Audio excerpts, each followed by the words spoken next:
So we're so glad. Let's get perked up and get ready to go. I'm Catherine White, your host of the weekly Power Lunch, and we have a fantastic show today. And this show is bringing the guests, the issues, the actions in one room. We are amplifying the voice of the grassroots to get things done. And of course, you know us, we like to make politics fun.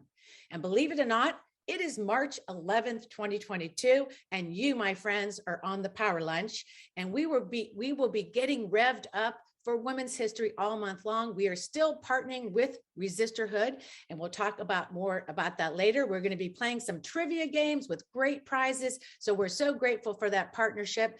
And we just came back from Richmond. We were down there celebrating. We had our brave pants on. We went down to Richmond because 2 years ago, if you recall, almost to the day, we went to March to celebrate the ratification of the ERA, and then COVID hit and we were shut down. In fact, today is the anniversary by the World Health Organization when they declared COVID, we were in a COVID pandemic. So anyways, I want to also say a special thank you to the Virginia Now for the sponsorship for the Revved Up for the ERA. And we are just recovering. It was so great to see everybody in person, the legislators. They came out. It was fantastic. And we made our presence known. And we want to say to this administration, we are brave. We will not back down. We will not put up with your shenanigans about our equality. And you will bet that the women and men that love equality will be showing up all the time for it. All right. So let me get off my soapbox and get onto yours.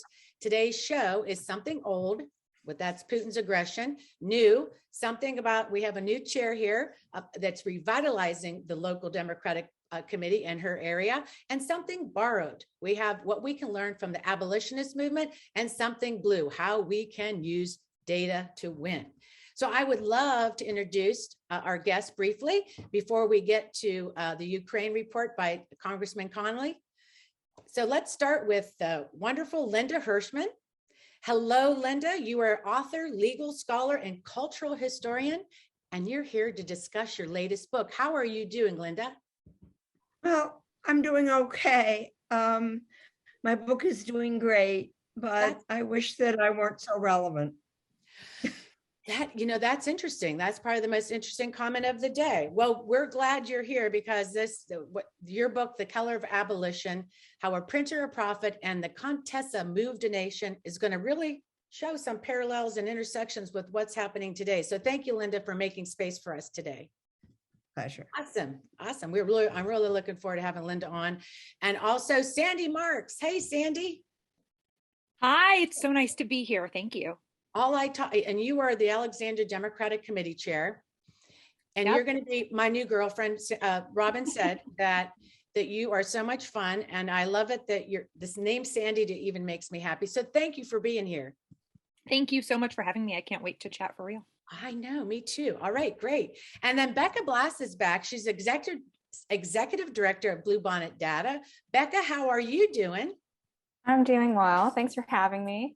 Yeah, well, we know how important data is, so we can't wait to speak to you and about the election, the last election, how you saw this data. We're going to talk all about Bluebonnet. All right, thank you. Nice. Thanks I'm so glad you're here. So without further ado, I want to get to the man of the hour. Many of you have been seeing our Congressman Connolly on MSN almost the last week because he went over for the NATO meeting and he really looked at the border with Poland, the refugee issue there. And he is president of the NATO Parliamentary Assembly. And I am so looking forward to having him here today with us. Jerry, hello. Hello. Well, it's so great to see you. Likewise. We were seeing you, of course, always on giving us reports from Brussels, your time in NATO there.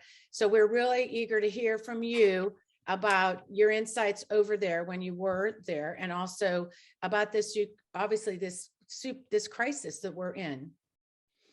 So thank you, Catherine, and it's great to join the Power Lunch again. And you know, that opening song, "We Want to Be Brave." If there are people being brave right now, it's the Ukrainian people. You can't believe what a sense of spirit they have about protecting their homeland and their families against this naked Russian aggression that is designed to terrorize civilian population, and it's repugnant and horrible. I just got back from Poland, the Polish border with Ukraine, and kind of crossed back and forth. The purpose was twofold: to sort of get a sense of the situation on the ground, but also to look at the humanitarian crisis. And so with respect to the humanitarian crisis, we're looking at 2 million Polish refugees already. Most of them are Ukrainian refugees in Poland. There are no refugee camps. So the remarkable thing is the Polish people have placed these refugees in homes. Wow. In Ukrainian homes and in Polish homes. And there are nonprofits that providing hot food and trying to make sure people get care and shelter right away. These are very traumatized people. Many of them, hundreds, when I was there, crossing the border on foot. They're dehydrated. It's cold. It's really cold there. So it was under 30 degrees, but a really bone-chilling kind of cold. And a lot of the kids did not have hats or gloves. I saw women, mothers, and older women too, kind of looking up at the skies, kind of frightened, because they had been subject to drones or helicopters or planes dropping military ordnance from the skies. Many of these people, including the children, have seen things nobody should have to see, right? Death and destruction, their homes destroyed, hospitals destroyed, schools destroyed. They're disoriented, and their hope is they can go home in a few weeks. That's not going to happen. They're also separated from their menfolk, right? So their brothers, their husbands, their fathers, their sons, if they're 16 to 60, they're not allowed to cross over because they have to go back and fight, and they are. So it's a dire situation that the international community is rising to this occasion, especially the Poles. Let's talk about NATO too. So when you're at NATO in this alliance, I'm real interested in, and when you were over there, I know you're talking about this important alliance that under the Trump administration was weakened, and the importance of the NATO alliance in this war right now. What's the discussion in that space? I know that people are talking about China now, and now we have this, Russia. How has this changed, like the conversation and how you're working together? So, for a long time, there was kind of an undercurrent among a lot of Europeans, or some Europeans. Maybe we're exaggerating the Putin threat. We can do business with Russia. There are areas of cooperation we should seek out. Russia's got some sensitivities to border countries, and we can try to work with them on that. And I some of us have been saying to NATO for a long time, NATO nations, I wish that were true, but Putin is a malign actor. He is probably sociopathic. He has a set of grievances that cannot be addressed. Right. He wants to return Russia to sort of his version of czarist imperial Russia, and he's acting on it. Right? He's made no secret that this is his view of the world and how it ought to work, and he's going to act out his grievances, and that's what he's doing in Ukraine. Right. And so I'm thinking also when you talked about, I saw in an interview talking about China's role in this, it's kind of been ignored for a while. And then you see, like you said, the Western alliance really needs to strengthen itself. And because of this rise of autocratic governments. So what is your view of that? We see the rise of these autocratic governments, and we see it's never been more important to have this NATO alliance that's decades. Yeah, that's a really good point, Catherine. I think also what Putin has done is to highlight for everybody what really is at stake here, that we really are fighting for liberal democracy. And he is trying to impose authoritarian, autocratic government, as is Xi Jinping in China. And that, they are real rivals we have to be concerned about. And that there is a strength and solidarity among liberal democracies. And we're seeing that at work right now. For example, the sanctions regime we've been able to put together, there are no holes in it. everyone's cooperating, and it's going to cause enormous pain for Russia, as it should. Right. So I do think in an odd way, an ironic way, Putin is actually achieving what he sought to avoid.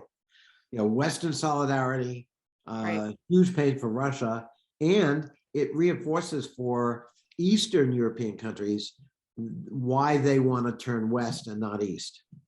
No, right. And it makes me also think about the pandemic. We're just talking about it now because it's so relevant in everything in our supply chain. And what is your input on that when you've talked about, also those alliances and maybe too much reliance on China and different countries, right, for the situation. So, moving forward, that's a definite lesson learned about the pandemic. And it, so what is there any right now with COVID, even overseas, with all these people and all people, obviously going over borders, is there interruptions and issues with, obviously with health? And then how do we in America make sure that this doesn't happen to us with our supply chain again? Do you see that revitalizing sort of work coming home here too? Yeah, I think you're absolutely right. We learned the lessons. For example, PPE in the early stages of the pandemic, personal protective equipment, gloves and surgical gowns, masks. We realized we were 85% reliant on China, one country. And what could go wrong with that? Well, first of all, the pandemic began in China, so they did that stuff for themselves. But secondly, being overly reliant on one country was not a good idea. And we did have serious disruption in the availability of that supply in the first few months of the pandemic. We also learned, for example, that a lot of pharmacological agents that make up drugs were reliant on two countries, 85%, India and China, including basic things like antibiotics. So diversifying the supply chain is really critical. And that means more manufacturing here at home and outsourcing it to a lot more countries than just one or two. And especially one of them, those autocratic ones, like we're looking. Exactly. That's what I was just going to say. Especially yes. China. Well, the gas issue too with Saudi Arabia, it's like, okay. So let's get back to Ukraine. I know we only have a couple more minutes here. I know people in the room are worried about the refugee crisis. And one, what can we do about that? And two, there's also, we see this new propaganda machine that's being used, talking about chemicals of warfare. I don't know much about that, but what's going on currently with the war right now? And then let us know what we could do about helping with the refugee crisis. So on the ground, conventional wisdom was that when Putin marshaled almost 85% of his conventional forces on the border and they crossed that border and invaded, that it would be swift work, that in 2 or 3 days, Kiev would fall, he'd install a puppet government, there'd be a mop-up operation, and that would be it. That the Ukrainians simply weren't capable of responding or resisting. They've proved that wrong. We're now on day 13 of the invasion. They have taken a real toll. Thousands of Russians are dead or captured or wounded. They've probably lost more men in these first 13 days than we lost in Afghanistan in 20 years, just to show you the scope. Great. They also, their army is largely made up of 18 and 19-year-old conscripts, and they are hazed. They're treated like the worst kind of fraternity hazing. And so their morale is very low, and they're not respected, and they don't feel respected. And many of them didn't even know they were going into Ukraine, let alone fight. And so they've fled. In some cases, they've actually committed sabotage to disable the vehicles they're in.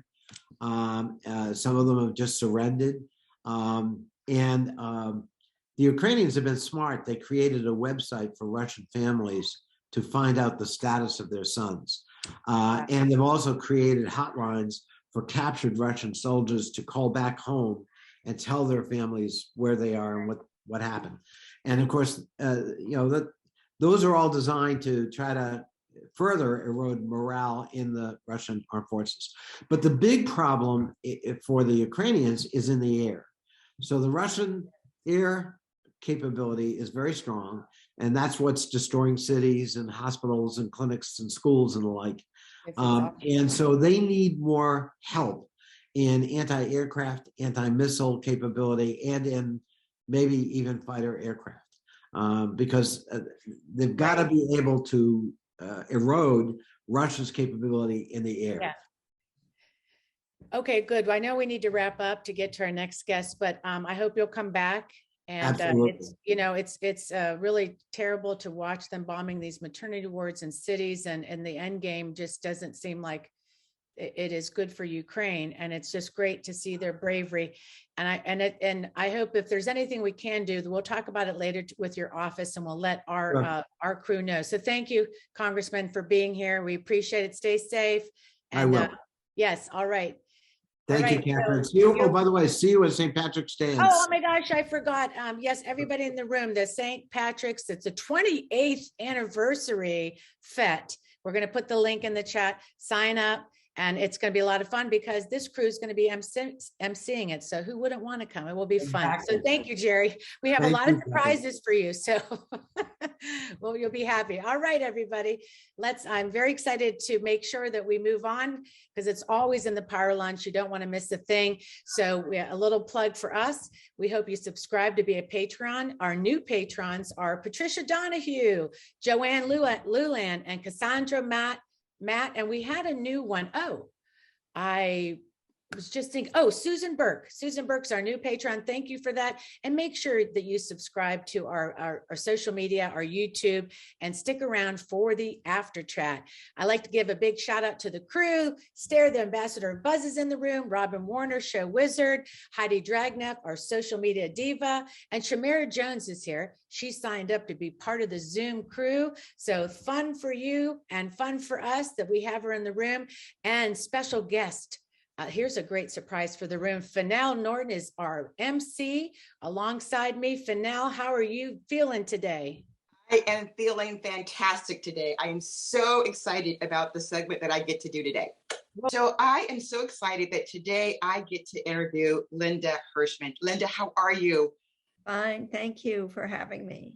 Wonderful. So, when we opened up, you said something, and I'm going to talk about that. So the book is The Color of Abolition, How a Printer, a Prophet, and a Contessa. So yes, thank you. So here's the thing, of all the things that you could have written about, this is probably one of the most meaningful right now and the bravest. And what I think is interesting is you said when we opened that you wish the book wasn't so relevant, and it is. But I hope that right now you could talk about the printer, the prophet, and the Contessa, and how you decided to write about that. I write about social movements. So I have written about the feminist movement. I have written about the gay revolution.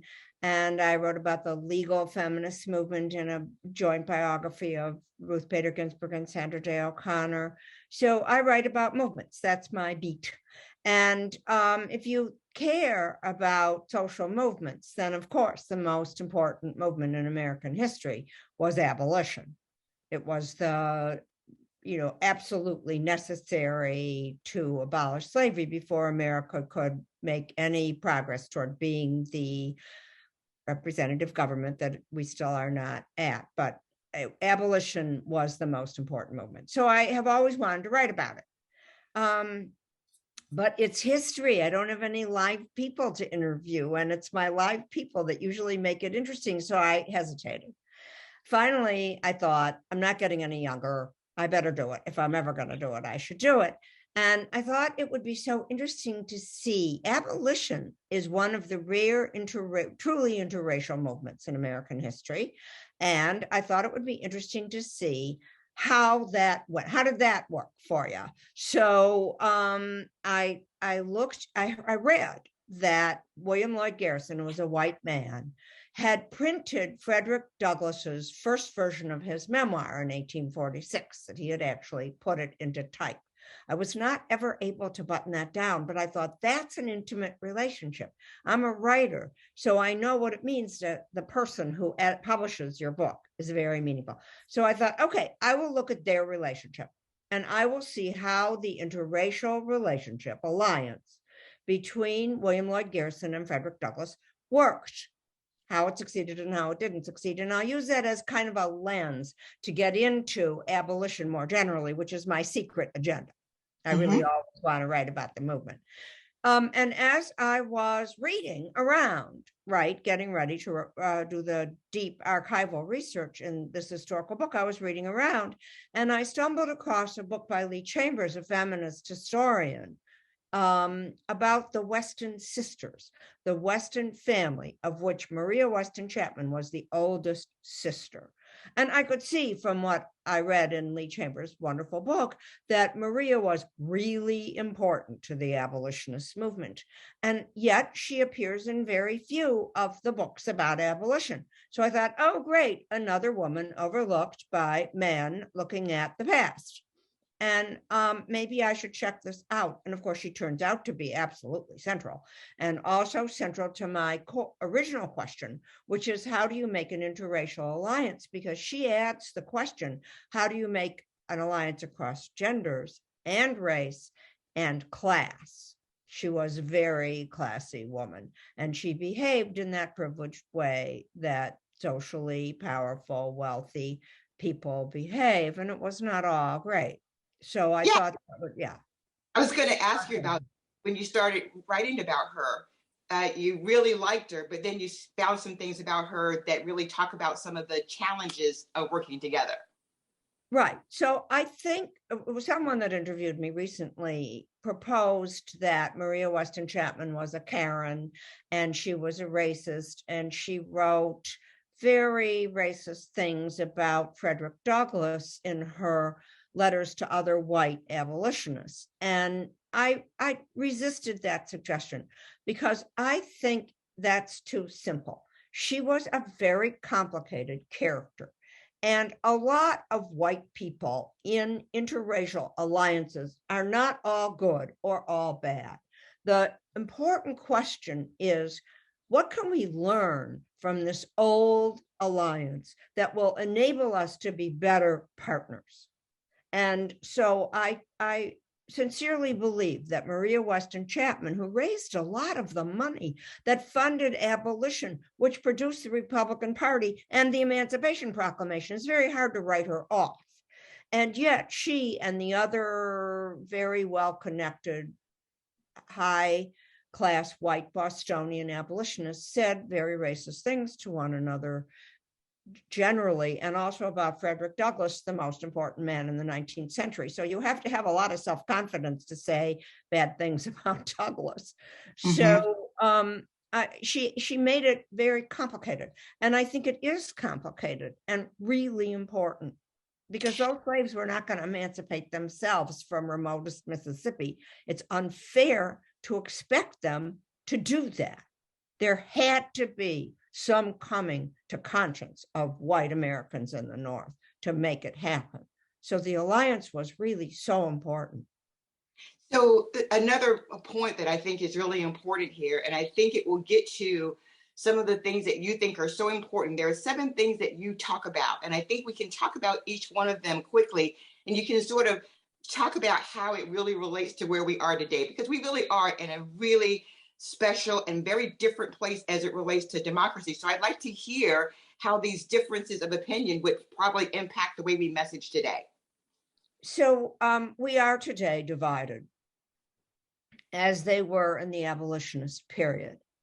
And I openly count myself among the progressives and the Democrats on the scene, are confronted with a very reactionary force, a very reactionary, very rural, very anti-intellectual force in our democracy. And the divide is also still driven by race. So the period resembles the abolitionist period in a poignant way. And the Southerners in abolition, who were that reactionary force, were empowered by the slave owners' Constitution. The Constitution empowered the South in 1850, let's say, and it empowers the white rural, empty states now, because there's 2 senators for each state. So it doesn't matter whether you're Wyoming or California. And they control the Electoral College because of that. And they elect the president who controls the Supreme Court. So it's very much like the period that I wrote about, which ended in civil war.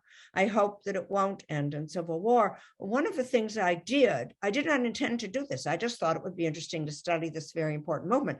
But when I saw where we were, I was like, oh, I know some stuff that might be helpful, right? How did the abolitionists do it? And that's the subject of my 7-point program about how to fight a constitutionally protected, retrograde, ignorant, bucolic force.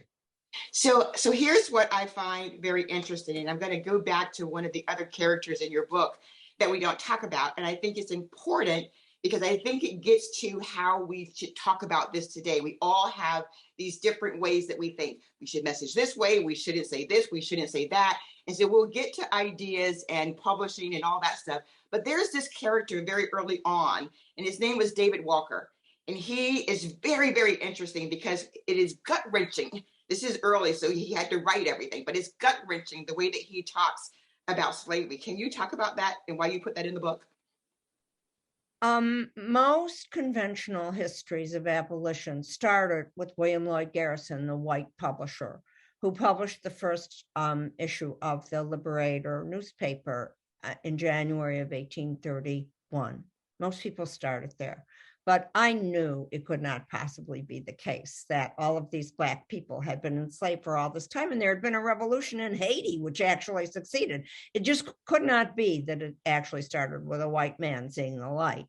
And I quickly learned that Garrison had received a copy of a manifesto from David Walker, a Black intellectual, real intellectual man, right? From escaped the enslaved empire, not a fugitive slave, but a free person. But he escaped the slave empire and from South Carolina and moved to Boston. And he wrote right before 1831, and Garrison read, and everybody read, David Walker's Appeal to the Colored People with a long title. And what he basically says, look, this can't go on. Sooner or later, you will see that you have started to ride the tiger. And the tiger is going to be the enslaved people and the free Black people of America, who will not forever stay their hands in face of this degree of oppression.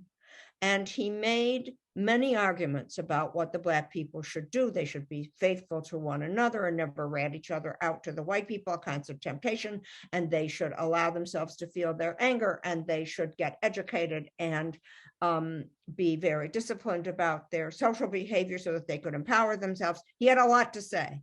And at the end, he really channels Thomas Jefferson, the enslaver Thomas Jefferson's Declaration of Independence. So what he basically says is, you call yourself Americans, this is your founding charter, the Declaration of Independence, and you have enslaved, what was it then, 2 million, at least 2 million, it was 4 million by the Civil War, innocent people in your so-called republic. So it was a potent piece of writing. And I think if David Walker had lived, he might have been our first Frederick Douglass. There was a plague of tuberculosis in Boston, and he died tragically young. But if you read David Walker's Appeal, you see the spark that struck the tinder that was William Lloyd Garrison. And then William Lloyd Garrison, who had mostly Black supporters in the early years of his abolitionist movement, began to spread the word. And William Lloyd Garrison, tried to form an alliance with his white Boston supporters and his Black supporters from all over New England, who he had really made contact with through David Walker's Appeal. So he was immensely important. Yes, he was. And I certainly encourage folks, as you read the book, to pay attention to David Walker, because it is the beginning, and it will make you think very, very hard about who we are today. So that brings me to, as we move along with time, these 7 ideas that you have about how this really does correlate with today. The very first one is ideas and publishing them matters. So getting the word out. So can you talk about that? So I call it Scribble Scribble after Nora Ephron's book. Scribble Scribble. All social movements that I have chronicled and that I have looked at as a scholar of social movements have an element of media technology. The media technology changes, social movements can get some traction. It is in our situation, the internet. It was in the time of abolition, something easily as powerful as the internet, the steam printing press, and the telegraph wires. That was a revolution in the 18 teens with the steam printing press, and in the 1840s with the telegraph wire, as important as the internet now. Scribble, scribble, say, as David Walker did, say your manifesto, make your appeal, and spread it widely, and keep looking for ways to get the message out as the media technology changes. Keep your eye on the changes in the media technology and keep harvesting them. That's my first lesson. Okay, second lesson, which is what we're doing today, that meetings matter, that getting together and talking and flushing out stuff really matters. So talk about that. I love your program. I love your Friday lunches because all successful movements have learned basically from the church that you have to have regular meetings. Why do you have to have regular meetings? So that people can come to trust one another, so that you don't feel so isolated and you don't feel weird. Imagine what it was like to be like Maria Weston Chapman, who took on abolition and the clerks in the stores wouldn't wait on her. Okay, you need to go to the meetings and to reinforce one another. And when you gather, you share ideas. That's the secret of ACT UP, the great anti-AIDS organization in the Gay Revolution book. They would come and they would cook up all these things that they were doing, which were immensely effective. So you absolutely have to have weekly meetings. They learned it from the church. The Christian religion is one of the most successful social movements in Western history. So your next one is Talk and Knock. So they did what you all are doing. They sent speakers. They had a lecture corps called the 70, and they brought them together in New York to teach them how to preach the message of abolition. And then they sent them out to the towns all over the North. And sometimes they would preach in the open air because no church would open its doors to them. And they would stay in those towns until the communities were, quote, abolitionized. Just like in the evangelical movement, when they would stay in the towns until the people had their souls changed by the evangelical movement. They learned that lesson. So they would speak. And when they would speak, they would get to know each other and they would keep coming back. I have a character in my book, Theodore Weld, who was the most effective speaker of all the abolitionist speakers except for Frederick Douglass. And I just because I'm completely impossible, and it was the COVID, so I had nothing to do, I traced how all the leaders of the Republican Party who came later had been in contact with Theodore Weld as he went around Ohio and he went around New England and he went around New York, abolitionizing those towns. He met the first great, robust Joshua Reed Giddings abolitionist congressman, like your wonderful congressman who we just heard from. And he met Salmon P. Chase, the founder of the Republican Party. These people were touched by that speaker. How meaningful is that?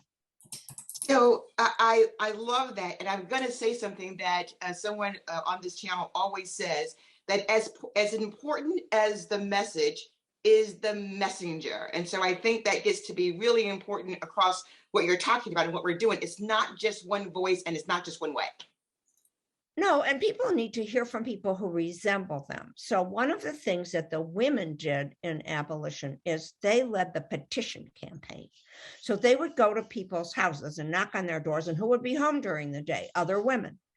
And they would see them at their kitchen table and they would talk to them about abolition and get them to sign the petitions to abolish the slave trade in the nation's capital, for example.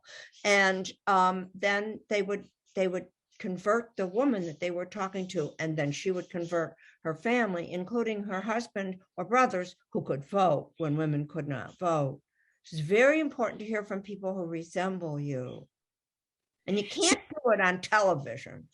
Right. Right. So I see Catherine. So I want to just go quickly, another couple that I think are really important. And that's number 4, which is making injustice visible. And then I want you to talk about not being intimidated and not giving up.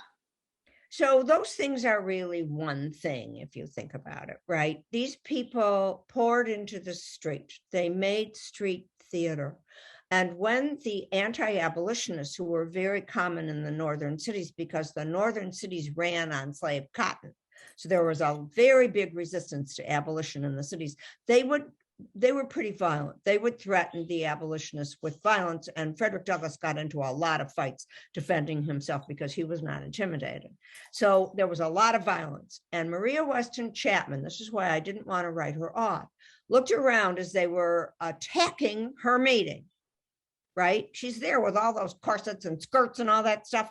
And she looked around and said, if we have to die for freedom somewhere, it might as well be here. So they met, and they weren't afraid of the violence that was directed at them. It came a lot from the South. The Southerners in Congress were constantly challenging abolitionists to duels. So, and the Southerners were like always shooting at one another. So they were really good at dueling, and they would challenge the abolitionists to duels. And then the abolitionists would have to choose between their life and their honor. And many of them retired from Congress rather than face that threat.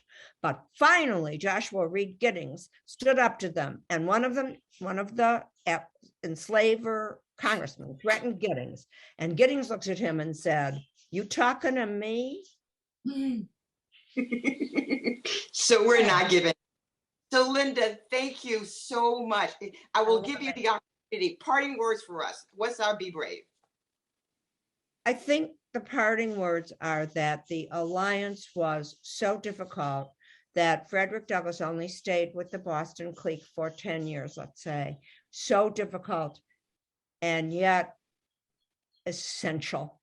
So it is both necessary and sufficient that we learn to deal with each other with honor and respect across racial, gender, and class lines.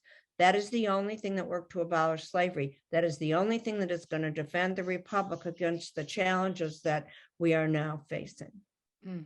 Thank you, Linda. Thank you, Linda, for being here. And for now, that was awesome. And you talking to me? That's what I'm going to, yeah, I like that. You're talking to me. That's where that line came in the movie, I guess. Thank you, Linda.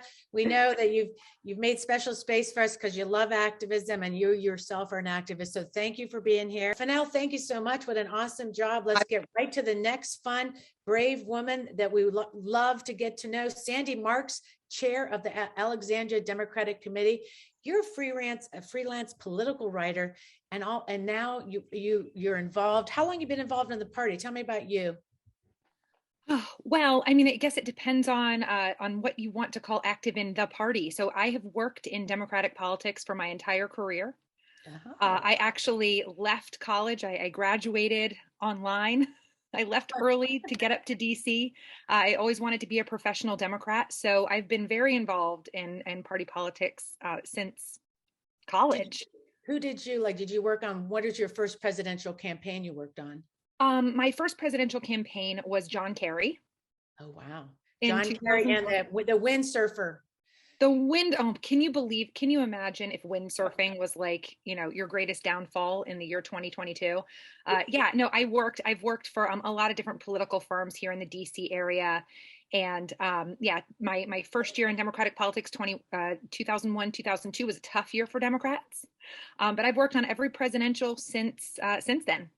Well, great. Because so what we really were looking for this month, for Women's History Month, is for me, it's all about leadership, right? In any kind of role anywhere. And really when you kind of start into this party structure, I'm new to it. And now you were the prior communications chair for the Alexandria Democratic Party. And then you decided to step up to be chair. So let's talk about that. You want to your goal is, you said, to bring some new energies and ideas. That kind of just sums it up, right?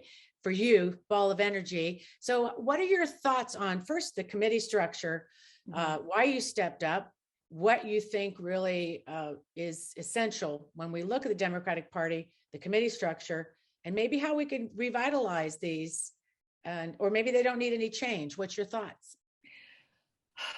I mean, look, this is loaded. Hey, should I get, hold on, let me get some wine. Wait. I know. I'm like, do I have anything harder than my La Croix? So I call it La Croix, by the way, instead of La Croix. Okay. Sounds fancier. I can tell that to all of you, my best friends on the Zoom, on Power Lunch. This is a loaded question, right? We have people who have been involved in local party and state party politics and federally for decades. So do I want to come on the Power Lunch and say everything's horrible and needs to change? And no, and I don't believe that. Exactly. But there are certainly issues with our structure and issues with how we approach our voters and how we approach potential local leaders in different ways, with fresh eyes from different angles. So we spend a lot of time wringing our hands and worrying about the composition of our party and our local level volunteers and the sort of structure of our local systems. We worry about the diversity. Right. And yet we haven't come up with great ways to change how we're going to approach recruitment into our party that take those things into account. So a lot has changed in the past decades, the way we communicate, the way we talk to one another, frankly, the way Republicans behave. Right. The way we advertise. So when I first got involved in politics, I mentioned my first campaign in 2004 was John Kerry. That was when the internet became a thing. Right. So, I started digital advertising. It's funny, actually. I was the first woman really involved. I worked at a firm where we launched digital advertising for Democratic candidates for the first time. Wow. So a lot has changed. And, I was thinking about it before we got on. We worked like hell in 2016, did we not? Yes. To elect Hillary Clinton. And not just to elect Hillary, but to elect Hillary over Trump. We left it all on the field. We left no gas in the tank. And then we had to keep going through the Trump resistance. That's right. Since 2016. So when I'm talking about me starting in Democratic politics in 2004, I'm talking about almost 20 years ago. Yes. Then we went straight into another Trump-Biden election and then straight into COVID and all of the emotional, and then all of the emotional labor and anguish of that. I mean, I'm looking at 138 rectangles right now, and the vast majority of them are women. Mm-hmm. We have been so busy that we haven't been able to really step back and reckon with the fact that we have been running on empty for 6 years. Constant bombardment, high-level political thinking, high-level emotional and personal thinking and decision-making. We are stretched incredibly thin at the local levels, which is in part why we see Republicans agitating there so vigorously. So when we're talking about revitalizing local parties, we're talking about finding the physical energy to continue forward, to come back from all of that and COVID. Right. And in order to do that, we have to find some people who aren't out of gas. Yeah. Where are they? That means giving them some power, right? We have to have something to offer. Exactly. So we've got to bring people in. We've got to give them opportunity. We've got to give them some access to power. We've got to listen and incorporate their ideas into what we're doing. So as chair, can you do that? I mean, can you feel like, so what I found in the last election is that a lot of chairs felt not empowered. So I do agree with you. We need to figure out, we need to empower ourselves in a way. I mean, who gives you power anyways when you're a committee person? Can you pretty much do what you want? I mean, what's your secret sauce right now? When you want to talk about like how you want to deal with the people locally, because local is really where it's at. And you're so right. Yet they're the least invested in part of, in my mind, what people tell me, in the Democratic Party. And then there's a relationship to the party. It feels really siloed to me. And then we need young people who always say, we can't get in here. There's no place for us. And it's always wait your turn. So I know that's a lot of stuff in about a minute. That's what you have. Okay, I'm teasing. I only have a minute. I'm teasing. Go ahead. But for all those things, like, young people, so empowering those committees. And of course, my son is printing something out right now. Let me put myself on mute and go ahead. Okay. yes, I agree with you. In the past, I'm looking at some people's faces right now. I see Nancy Morgan. I see Marone Teklu. I see Nicole. I see all of these people, who, we chat, we talk, right? I've been chair for 2 months. And in that 2 months, I have to tell you, I have learned more about the local siloing from the state party structure than I even knew existed. So I have learned so much about, for example, the convention structure. Now, I've been a person, you mentioned I was vice chair of communications for the ADC. So I wasn't this past term, I did membership then, but before that, I did communications. I've been on our executive committee in Alexandria here for a long time and had never been exposed to some of this information. So I think that some of what we can do, as all of us on this call, is when we have information, I think we need to share it. And I don't mean just tell people what's happening. I think we need to share our access. And you're talking about being brave. Bravely influence the people around us. Bring people in who are less engaged, who want to be engaged. Bring in the complainers. Bring in the people who haven't yet realized that they need to be involved yet. Find somebody and say, I need you to listen to me when I tell you about this, because I need you to take my place next year. Something really incredible happened on the phone the other day. Stare, your compatriot here. Stare and I don't know each other, but Stare and I were on a call the other day. And she said something, Sarah, I don't know if you know this, if you could see my face. She said something that left such an indelible mark on my brain. I've been thinking about it now for 2 weeks, which is on an inter sort of party call. We were talking about who was running for different positions, who would have some influence over state level politics here in Virginia. And she was talking about herself thinking of being a candidate. And she asked a really incredible question. She said, but what if there's someone else I'd rather support in my place? It was stunning. Right. And I think it's because we talk a lot about diversity in terms of race and culture and ethnicity. And we white leaders often struggle with how to do that, mm-hmm. and don't know how. And how would we, right? Right. And maybe don't have access to the tools or haven't done enough work ourselves to figure that out. But what we can all understand and what we don't think enough about, in my mind, is diversity of age and thought. And if we can focus some of our attention on bringing in diversity of age and thought, I do believe that the rest could fall into place. Right.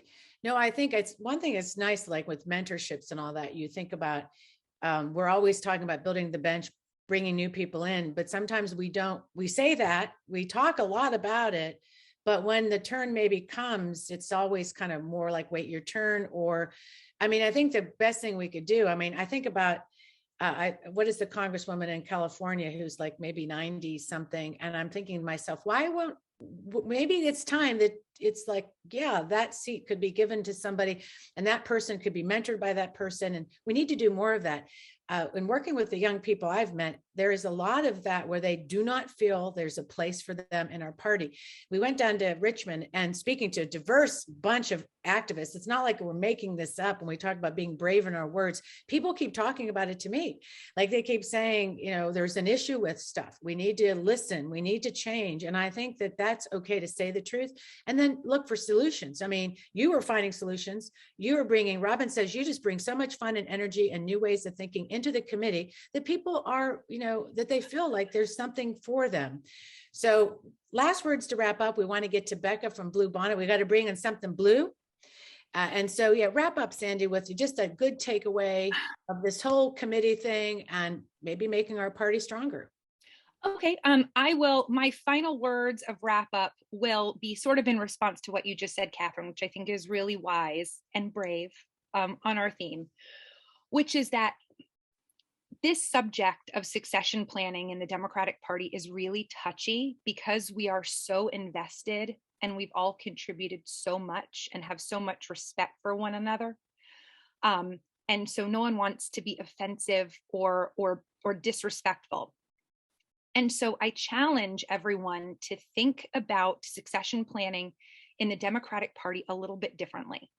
And that is to think of it not as the age or generation of the people who are currently holding power, but to think of it in terms of the age of the people on that bench we're so proud to be building, and how long we expect them to wait before they leave and build their own team.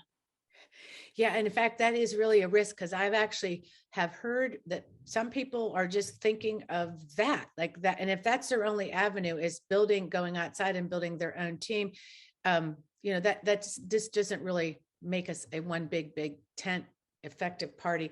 So thank you, Sandy, for being here. Great to meet you. I'm going to join your committee. I'm in Fairfax, but I'm sure you'll let me in. Be an associate member. Come, yeah, please. Why not? It sounds like fun. So I'm just going to go straight to Becca. I know because we're getting up on 1 o'clock. Becca Blast from Blue Bonnet, talking about that, young people and the energy of it. And we did talk about data with Sandy Brooks, like as Sandy Marks, how important that is. Tell us about Blue Bonnet. Tell us your mission. I love how you got founded too, because it's Beto O'Rourke and the energy of that. Just tell us about that Blue Bonnet and the mission, and let's hear from you. Welcome. Thank you. And I have to say, Sandy, that was a pretty great lead-in for Blue Bonnet and who we are and what we're trying to do. So Blue Bonnet, we're a 501c4 nonprofit. We recruit, train, and organize people with skills in coding and data science to form volunteer data teams for progressive campaigns and causes. We got our start in 2018. We were the first volunteer data team for Beto O'Rourke when he was running for Senate. Yep. And it happened in March of 2018. My co-founder, Nathan, actually was graduating from Harvard with a degree in statistics, and he sent Beto a LinkedIn message and offered to help out with the data side of the campaign. Within 2 minutes, got a response saying, "We need that help, please join." Got looped in and very quickly realized that there are a lot of data projects on campaigns, but not that many data people. So he ended up sending out an email to his classmates. It bounced around college campuses, and before you know it, several dozen people, all students, grad students, young professionals from computer science and statistics and really amazing STEM backgrounds, all were volunteering to help, none of them having ever been involved in a political campaign before. So that was Blue Bonnet's light bulb moment when we realized the civic infrastructure and the political space really needs that data and technical help. And there's an enormous population of young people who have those skills, who would love to be involved, but nobody was asking them. Wow. So we created Blue Bonnet as a nonprofit and a bridge to really bring those two worlds together. And we helped Beto in 2018 and another 7 congressional campaigns in Texas. We went further down ballot in 2019, working with another dozen campaigns in places like Virginia and Mississippi. And then in 2020, we worked with over 400 campaigns across the country. So that's Blue Bonnet in a nutshell. Well, what I love about your founding story is so many stories are like that. That somebody puts a Facebook post on that they have this great idea. I think somebody was about with the vote. They woke up the next day and then had thousands of hits on that, and people, and so that's just incredible, that story, number one. And then you recruit young people and you train, and then you also organize do all that organizing. So my next question to you about that is, tell us about, let's get into Virginia in 2021. I just know some of the voter data was finally released. I don't know if you got to look at that, but you did work in Virginia. You did have fellows on certain campaigns. Give us a brief overview of how they felt, how that went, and maybe some insights. Yeah, so in Virginia in 2021, we worked with about a dozen legislative campaigns. Generally, the more campaigns we can work with in a state, the better, because those volunteers are able to actually share insights across the state. And then we also paired data teams with a couple of organizations doing grassroots voter registration and other efforts throughout the state to help Democrats. I think probably the biggest learning from Virginia is it is a crowded state. There are a lot of people offering a lot of help, and we are also just trying to add capacity. So it was a matter of, learning which partners to trust and who to really count on in that time, and also learning that we gotta check in a lot with how the teams are doing to make sure some that teams did better than others, kind of. Yeah. It was, I would say for Virginia, it was like a pretty varied bag that we had, but I think we've learned a lot from it. We're taking it into account in terms of how we approach this year in 2022, and then also thinking ahead for the next several elections in Virginia. Well, let's go into 2020. What's your plans for the future for this upcoming election? Will you be working in Virginia? So we are working right now with organizations that are focused on Virginia, and you can let me know. Has it been decided yet on, is Virginia running again? We don't know. Anybody in the room? No. The lawsuit is still, I think the judges are still deciding on that, or we're running or not. So somebody may put something in the chat if they have any updates, but so then that will get crazy. So so you'll come in, maybe some people could reach out to you. So any campaign organization could reach out to you for that data help, correct? Yes. So we work at every level of the ballot, school board to US Senate.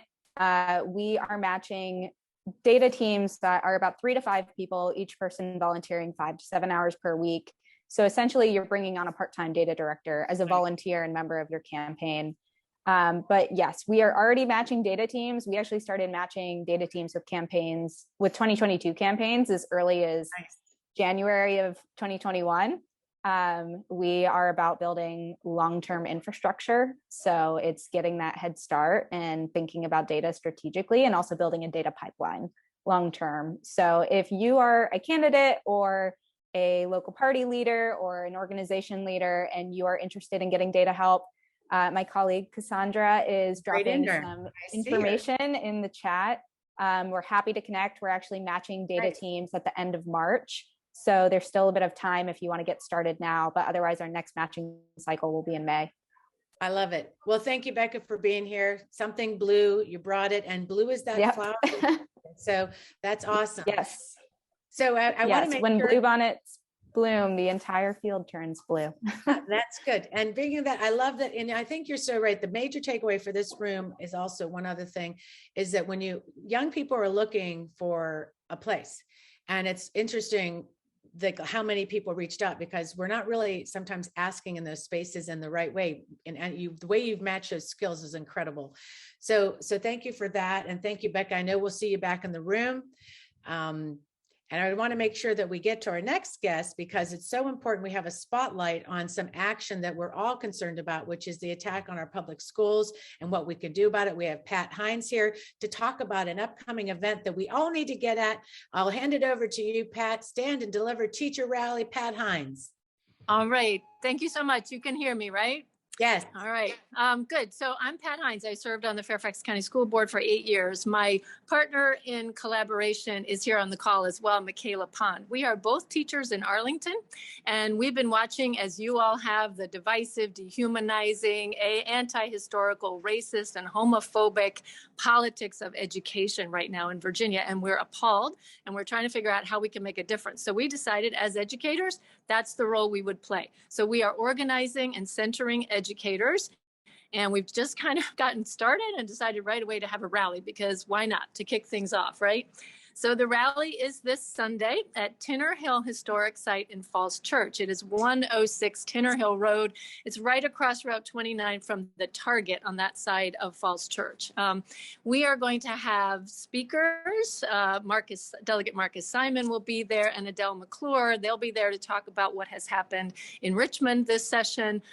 We will also have some very courageous teachers, educators who will get up and speak about this from their perspective, the idea that they're targeted by a snitch snitch line, that they can't teach the truth about history, or they risk losing their licenses. They risk being criminalized for that. I mean, it's just the most oppressive atmosphere, and it's completely unacceptable. And we have courageous educators who are going to get up and talk about that. Ed Henderson, who is one of the founders of the Tinner Hill Historic Site, will also be speaking, and that is a wonderful place to be and to learn about the history of that part of Fairfax County in general. We have tabling going on. I think we're going to have Herndon, Reston, Indivisible letters come in. We have some media coming. So I just feel like we're in such good shape for Sunday. The one thing we really want to make sure is that we get a good crowd there. It's going to be cold. It's a little bit short notice, but we don't want our educators to feel supported when they're up there telling their truth. Date and time. What is the date and time again? Give date us and time. Right. Sunday, the 13th at 3:00 at Tinner Hill. If you all have, so I see, follow us. Put it in the, if you can put it in the chat. I'm on my phone. Can anyone do that? Yeah, we're putting it in there, I think. So that's awesome, Pat. And we need to stand up and be brave, and the teachers being brave. And this is a time where we put our coats and hats on and we get out there and we stand with the teachers for public education, for sure. So thank you, Pat, for what you're doing. We definitely need to do that now. So thank you. And it's that time again. Yeah, we're at 1:12 because we just had so much to talk about with the Ukraine update, and also the wonderful book with Linda Hirsham. I want to thank all our guests for being here: Sandy Marks, Linda Hirsham, Becca Blas, Congressman Connolly, and also for the Resisterhood partnership. It's awesome. And I hope you enjoy your prizes today. Next week, we'll have Resisterhood back. They're going to be doing an awesome panel next week. We will actually have the Congressman Luis Gutierrez, and also some other wonderful speakers on that panel. And you won't want to miss it. We'll have Fennell back on messaging, Megan McCarthy from Courier News, and it will just be, of course, fantastic. So we're going to move to our after chat soon, but I want to make sure that you follow us on Twitter, subscribe to our YouTube, and also, if you enjoyed the show, enjoy what we're doing, invest in us. Women's leadership, women's, as we say, are worthy to be invested in. Become a patron. It's real easy, for the price of a cup of coffee or even a big sandwich. So hope you enjoyed your big sandwich today with us. Let's get to it. Thank you very much. Thank you, Fennell, for being here with us. And let's roll credits.